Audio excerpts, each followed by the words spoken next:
A few weeks ago here on Rockfeed, we told you about a new interview on The Howard Stern Show featuring Paul Stanley and Gene Simmons, announcing what they're calling their final shows. And during that interview, Paul was asked why the band didn't perform with their classic lineup during the Rock and Roll Hall of Fame induction. Of course, there's also been conversations about why the members of KISS haven't embraced their classic lineup during their farewell tour, something as of yet they have not done.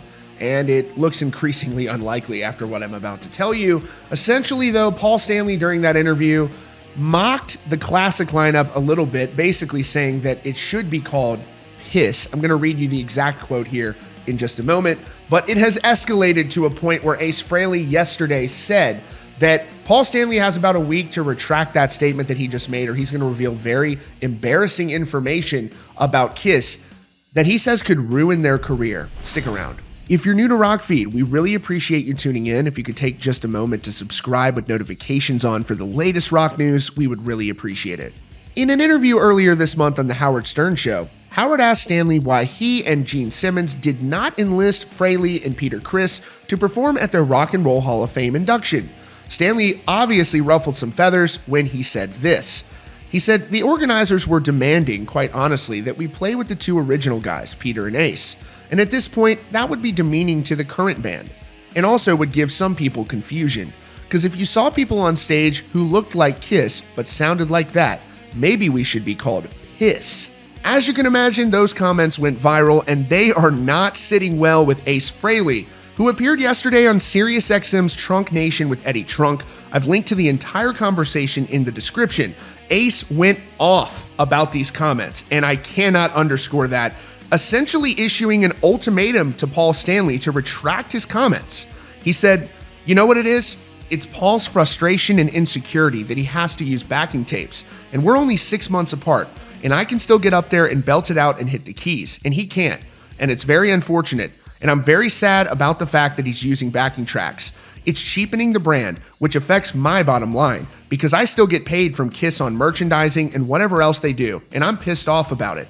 He said, "Those guys have been bad-mouthing me since I quit the very first time in 1981, 1982, calling me a drug addict, calling me an alcoholic, saying I'm unemployable, I'm undependable, and then, when we did the Unplugged thing for MTV, all of a sudden I'm offered millions of dollars to come back to the band. Oh, what happened? Now I'm not a drug addict and I'm dependable, and they're willing to take a shot at hiring me again? In fact, they offered me more money than they offered Peter." The reunion tour was one of the most successful tours KISS ever did. It grossed over $250 million the first year.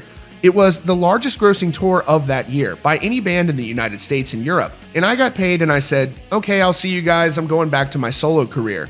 And then all of a sudden they said, "No, we're thinking about doing a farewell tour." I said, "Okay, what kind of money are we talking about?" And it was acceptable. And I said, "Why not make a few more $1,000,000? He continued later, "Let me tell you something, my brother, and the fans.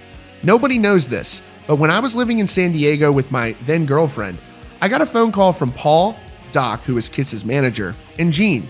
We did a conference call, and they were asking me to play with them on stage. They wanted me to play. They wanted me to do it. And I said, I'm not getting up on stage with Tommy if he's wearing my makeup. You expect me to wear makeup?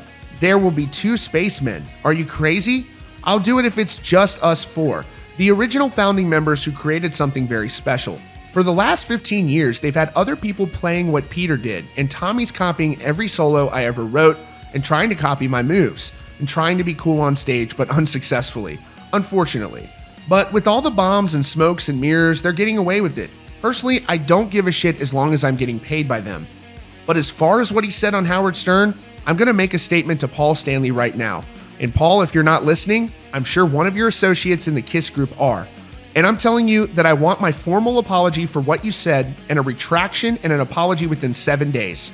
And if I don't get that within 7 days, I'm coming back on Ed Trunk's show and I'm going to tell some dirt that nobody knows about Paul and Gene that I've always kept to myself, because I'm the kind of guy who doesn't talk about this. I like to talk about the positive stuff. You've read my book. You've read Paul's book. You've read Peter's book. A lot of times those guys are just throwing people under the bus. I mean, in Paul's book, he even threw Gene under the bus. What I tried to do was have a fun, entertaining book with interesting stories. And this is the way I am. I'm not the kind of guy who kisses and tells. When it comes to negativity, and we've all done things we regret over the years, it's there.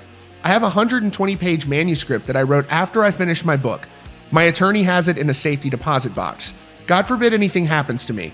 My attorney is instructed to release it to the New York Times, Rolling Stone, AP, everybody, so they can't intimidate me trying to hurt me or say, "You better not say anything about me live on the radio," because then they're totally screwed. Their careers will be ruined.